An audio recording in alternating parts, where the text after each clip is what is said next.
Hi, my name's Christian Floodett and welcome to Ask Dr. Christian.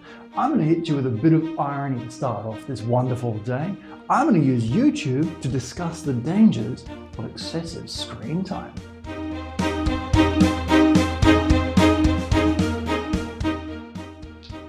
Kids these days, always attached to a device of some sort, be it a computer or a laptop or an iPad, or watching television at home, at school, in the car, at the restaurant.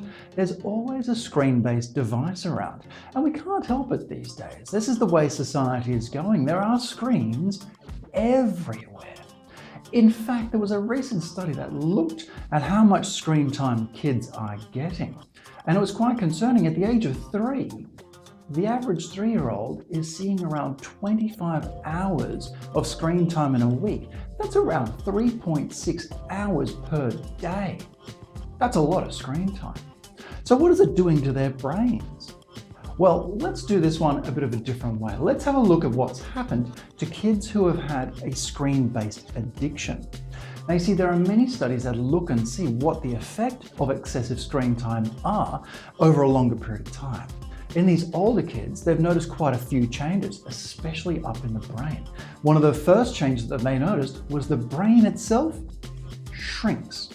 There is a reduction in brain volume, there's a reduction in brain size, and they're finding this in very specific areas inside the brain. They're finding it in the prefrontal and the frontal lobes, the areas of our brain that are involved with executive decisions, sequential memory, planning, tasking, all that kind of stuff. But also, they're finding it in the areas of our brain involved with emotional regulation or empathy. Have you ever seen what happens to a kid when they've been on a bit of a TV binge and you tell them to turn it off? Oh my word, all hell breaks loose. This could be because that region of their brain is getting aggravated. There's too much stuff going on and it can't quite cope with what you're telling them. Poor empathy and emotional regulation. But more than that, they're also finding that connections in the brain are starting to become mismatched. They're not quite connecting up the way they should be. There's interference going on. This is not so good either. This is leading to changes in the way that they can do that stuff. Connections. They might be stumbling over words or pulling out the wrong word, or kind of going, hang on, I meant to do that, sorry. More than that, this is communications in the brain. The brain uses specific transmitters, one in particular called dopamine, to help it communicate. Now, dopamine is a very important one. We use it as a part of our reward system. We do something well, we get that wonderful feeling of, yes, accomplishment, mission done, well done. This is dopamine. Dopamine becomes a little bit unbalanced inside a brain of an addicted child, and we start to try and do other things to compensate for these addictions. We start maybe sugar cravings, we start eating different things, we might start a grazing behavior because we're trying to raise up that dopamine level inside our system again.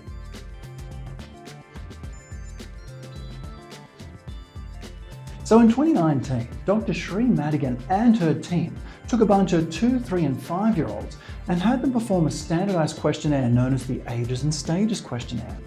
Now, at the same time, they also recorded how much screen time each of those kids has been getting. I bet you know where we're going with this. And yes, they actually found a statistically significant association that the more screen time a kid had, the worse they performed academically. Now, this is a concern. Between 2 and 3, there's a lot of brain development still to be going on. Even at 5, there's more to be done. But at 5 years old, what do most kids start doing? They start school. This is a concern because a little bit of extra screen time could be impacting their academic ability right at an age when they need to start using it. Now, as a part of her discussion, she also discussed some other little things too. What do we do when we're watching television? We're sitting there, watching television, not really doing much else. At these younger ages, this is where we're starting to establish our communication skills and develop friendships and connections with other people. We can't do that if we're watching a television. And secondly, she also touched on one that I'm quite interested in, and that's movement. What do we do when we're watching a television? We just sit there watching a television. We become very sedentary. Now, this has been a concern of the Australian government for quite some time. Back in 2012, they actually performed a survey of the Australian population looking at physical activity and sedentary behaviour. They looked at a couple of different things, but some of the interesting ones are between the ages of 2 and 17, nearly half of those kids had a television in their bedroom. Between the ages of 5 and 8, only 22% of those kids are reaching the expected 12,000 steps in a day. Under the age of 3, there's 83 minutes of television being watched per day. Above that, 5 to 17, we're getting all the way up to 136 minutes in a day. That's a lot of sitting there doing nothing. So they came up with a guideline to try and get kids to be more active. Between the ages of 1 and 5, they actually gave the recommendation of at least 180 minutes of physical activity per day. At least. They even stated more would be better. Over the age of 5, they still give that same recommendation of at least 180 minutes, but they want 60 intense minutes. They want kids to be out there running about, climbing trees, doing things. This is great because this is where we start to develop our imaginations, and we develop our brains. Our bodies drive. That movement drives brain development. They also then looked at sedentary behaviours. And you're not going to like me very much with this one, but kids under 2, the Australian government's recommendation is to not have any screen time at all. Under the age of 5, so between 2 and 5, they recommend no more than 1 hour in a 24-hour period.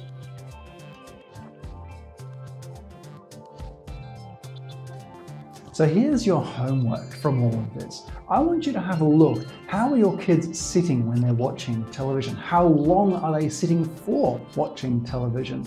What is their posture like?